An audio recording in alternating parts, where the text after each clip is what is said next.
एखादी बाई ताटाभोवती रांगोळी काढते, ताट सजवते उत्तम आणि ठेवते, त्याच्याभोवती मैरप काढते आणि आपणच म्हणते वाह काय ताट सुजलंय, काय ताट सजलंय, काय दिसतंय, वाह. काढली तिनेच, आतले ताटातले जिन्नस बनवले तिनेच, तिला वाह वाह म्हणायला दुसरं कोणीच नाही. त्या ताटाकडे, त्या रांगोळीकडे बघून आपणच आपला आनंद भोगत आहे. साधी कलाकृती, साधं जेवण, साधी वस्तू आपण केली तर आपल्याला त्याच्यातून आनंद वाटतो. प्रभूने नाना रूपाने नाना तऱ्हेने व्यक्त असं जग निर्माण केल्यानंतर त्या प्रभूला आपल्या निर्माण केलेल्या नव्हे, आपल्या रूपाने प्रगट झालेल्या जगाकडे बघून का आनंद वाटणार नाही. म्हणून विलास शब्द वापरला. सुख हाही विलास आहे, दुःख हाही विलास आहे. ते म्हणाले समजायला अवघड आहे, अवघडच आहे. तुम्ही त्यांच्या दृष्टिकोनातून बघता म्हणून अवघड आहे. माझं बोलणं कळलं का? एक साधा व्यवहाराचा दृष्टांत देतो. तुमच्या मुलगाला 80% मार्क मिळाले आणि थोरल्या भावाच्या मुलाला 90% मिळाले. एका घरातलीच मुलं ना, दोन्ही एका पोटातूनच आले ना, बरोबर आहे ना? हां. तरी 80वाल्याला आपल्या मुलाला, 90वाल्याला आपल्या मुलाला 90 मिळाले याच्यात आनंद नाही, याला 80% मिळाली याच्यात आनंद आहे. माझं उलटी खून कळली का तुम्हाला? आनंद कशात आहे? आपल्या मुलाला 90% मिळाले याच्यात, हा तो हुशारच आहे मिळणार, पण हे मिजाच मारत होते. कसे गेले खाली 80? आता 80 काही कमी आहेत का? माझं बोलणं कळलं का? हे त्याचंच रूप आहे, कळलं का? कमीही त्याचंच रूप आहे, जास्तीही त्याचंच रूप आहे. त्याच्यामध्ये आजोबा होते मध्ये, ते म्हणले माझे दोन्ही नातू हुशार आहेत. काय म्हणले? दोन्ही नातू हुशार आहेत. मग 90% मिळाले त्यालाही 1000ची नोट दिली, 80% मिळाले त्यालाही 1000ची नोट दिली. वा वा वा वा वा वा वा वा वा वा. तो 90वाला म्हणाला हो माझ्या मुलाला 90 मिळाले जास्ती. ते म्हणले जास्ती हुशारी मारू नकोस, दोन्ही फर्स्ट क्लासच आहेत. 80 सुद्धा फर्स्ट क्लासमध्येच मोळतो विथ डिस्टिंक्शन. 75च्या वर फर्स्ट क्लास विथ डिस्टिंक्शन.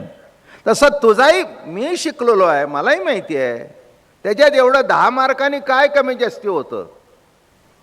तुझं आयुष्य पुढचं बघ, कोणाचं जास्ती आहे, तुझं टक्के का त्याचे टक्के? या कागदाच्या चिटऱ्यावर जे मार्क असतात ना, त्याच्यावर कोणाचं आयुष्य नसतं.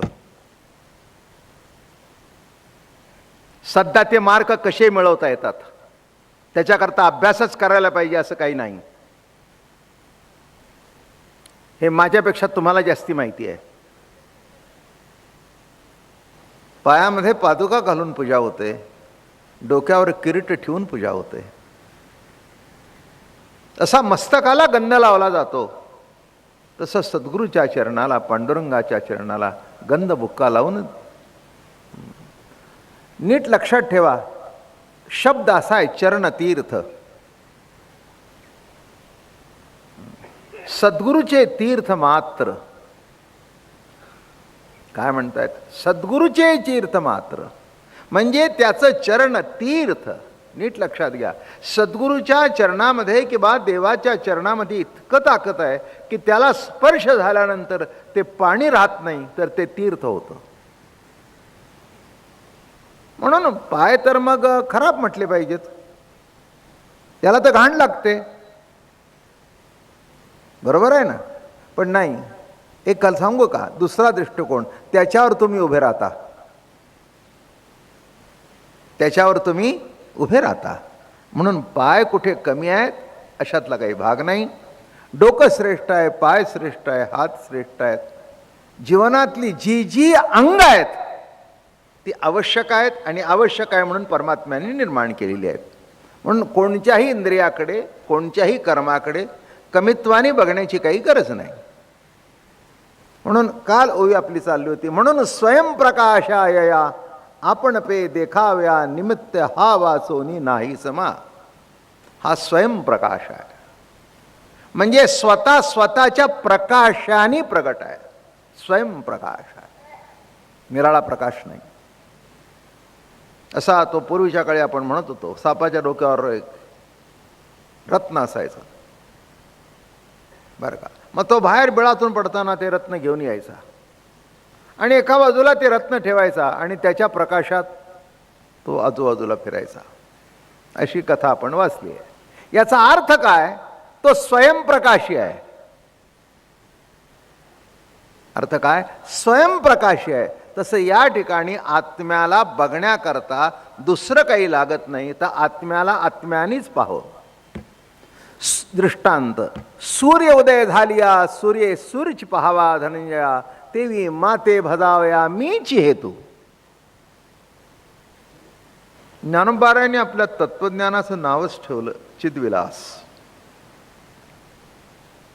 चिद्विलास शब्दाचाच अर्थ आहे जगत नसून जे जे काही आहे ते संपूर्ण चिद, म्हणजे ज्ञानसत्ता, सत्ता मात्र ज्ञान, त्याचा हा संपूर्ण विलास आहे.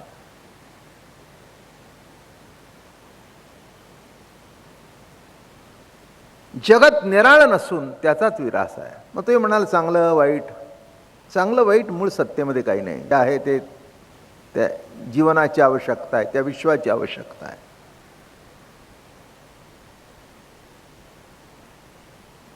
पायाला मळ लागतो म्हणून पाय असूच नाहीत का?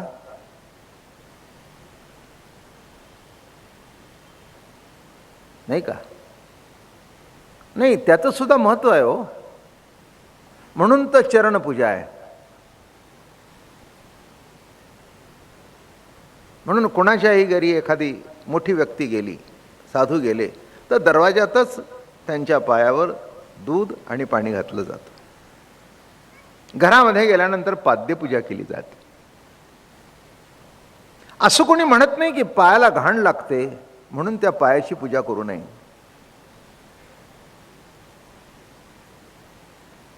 मुलं बाळ संसार याच्यात अडकू नका, हा आपला परमार्थ आहे. आपण काय ऐकतो? मोहात अडकू नका, मायेत अडकू नका, मुलाबाळांच्यात अडकू नका. ठीक आहे, ठीक आहे. इथे हा प्रश्नच येत नाही. इथे जग असं की वस्तू प्रभात, दृश्य तोच आहे, द्रष्टा तोच आहे, मधलं दर्शन तोच आहे. कुठेही त्याच्यामध्ये परिच्छिन्नता येऊ शकत नाही. म्हणून पुढे महाराज म्हणतात, तरी देखतेचे निविलासे दृश्य हाच असे, येथे भावनाही नसे दुजी आली. तरी देखतेनी विलासे, देखण्यामधून कुणाचा विलास बघतो? आपलाच विलास बघतो, नाही का? एखादा सुंदर व्यक्ती आहे, स्त्री असू दे, पुरुष असू दे, कोणी असू दे, सर्व कपडे पिडे चांगले घातले, आरशामध्ये बघितलं. बरं का, ज्ञानोबाराचं एक दृष्टांत फार सुंदर आहे. हे असो दर्पणून नेलिया, तो मुखबोधूही गेलिया, पण देखणे पण एकले अस्वाद ये देई. काय सांगतायत बघा. आरसा आपलाच. आपल्या आरसात कुणाला बघितलं आपण? आपल्याला. आता रस्त्याने चालताना काही पुढे आरसा नाही आहे, तरी पण जे मी माझं सुंदर रूप बघितलं, अस्वाद कायम आहे. देखले पण एकले अस्वाद जे जेवी. मग आपल्याला आपण बघून आपणच रुबाबमध्ये चालतो. साधा मरका माणूस जर इतका रुबाब करतो, तर आत्मसत्तेचा विलास काय असला पाहिजे, नाही का? आत्मसत्ता जेव्हा जगताकडे बघते, तेव्हा जगतामधून ती परिच्छिन्न दुसऱ्याला कुणाला बघत नाही, आपलंच रूप आपण बघते. सूर्य उदय झाल्यानंतर जगत दिसतं, बरोबर आहे ना? घरातल्या कोपऱ्यातली वस्तू सुद्धा दिसते. म्हणजे सूर्याला काही निराळा करायला लागतं का? सूर्य उदय झालिया, सूर्याच्या प्रकाशानेच सूर्याला पाहावा. सूर्याला पाहण्याकरता दुसरा प्रकाश लागत नाही. सूर्य उदय झालिया, सूर्ये सूर्यची पहावा धनंजया, तेवी माते भजावया मीच हेतू. तसं मला भजण्याकरता मीच हेतू आहे. नीट समजून घे. दुसरं इथे कोण नाही आहे, सगळं मीच नटलेलो आहे. काय गुलाब असला तरी काटा असतोच, काट्याशिवाय गुलाब नाही. नाही का? गुलाबाला विचारलं, एवढा चांगला आहेस तू, सगळ्या फुलांचा राजा आहेस, तुमच्या अंगाला काटे का? तो म्हणला, मला विचारू नका, ज्याने गुलाब निर्माण केलाय त्याला विचारा. खरंच आहे, नाही का? दुसऱ्या फुलाला काटे नाहीत, पण गुलाबाला काटे आहेत, मोठे मोठे काटे आहेत. हाताला टोचलं तर रक्त काढतो, पण वरचा वास काय? म्हणून शहाणा माणूस आहे तो काय करतो, वरचा काटा आणि खालचा टुकवतो, मध्ये धरतो. तसं शहाण्या माणसाने सुखदुःखाचे काटे सोडून मध्ये धरावं, म्हणजे वरच्या गुलाबाचा वास येतो. जो येडा आहे तो असाच धरतो, असाच धरतो. अरे नीट धर, गुलाब आहे तो, त्याला काटा आहे, जीवन आहे ते, सुखाबरोबर दुःखही आहेच आहे. जसा काटा हा अविभाज्य घटक आहे गुलाबाचा, तसं हे जीवनाची दोन्ही अंग आहेत. म्हणून हे ग्राह्य का ते त्याज्य हा प्रश्न येत नाही. विशिष्ट वेळेला विशिष्ट ग्राह्य, विशिष्ट वेळेला विशिष्ट त्याज्य. बाहेर जाताना चप्पल आवश्यक, नाही घातली तर काहीतरी लागेल, कुठेतरी होईल, पाय मळतील, घालायलाच पाहिजे. आता त्या चप्पलनी मी प्रवचनाला गेलो म्हणून माझ्या बिछाण्यावर जाऊन बसू नये. माझं बोलणं कळलं का? सोन्याची कटार झाली म्हणून काही ती हृदयात खुपसावी, ते भारूडच आहे. सोन्याची कटार आहे म्हणून हृदयात खुपसावी का नाही, ती खूनच करील. तसं या ठिकाणी स्वप्रकाशात्मा पूर्ण प्रकाश का आपण, म्हणून निमित्त नाही आणि या वाचोनी. आत्म्याला निमित्त दुसरं कोण नाही, म्हणून जगताला, जगत हे माया कार्य नाही. नीट समजून घ्या, कुठेतरी घोटाळा होतो समजण्यामध्ये तुमच्याही.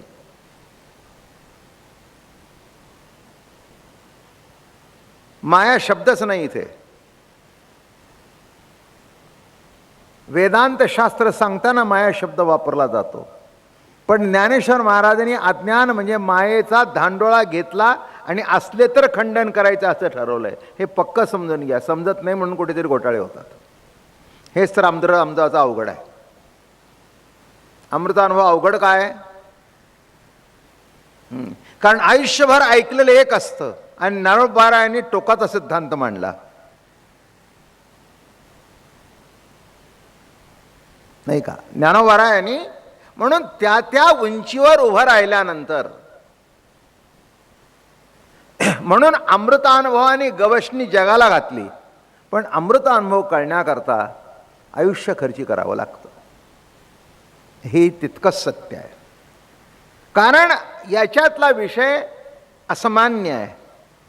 असामान्य का आहे तर तो परिच्छिन्न नाही म्हणून.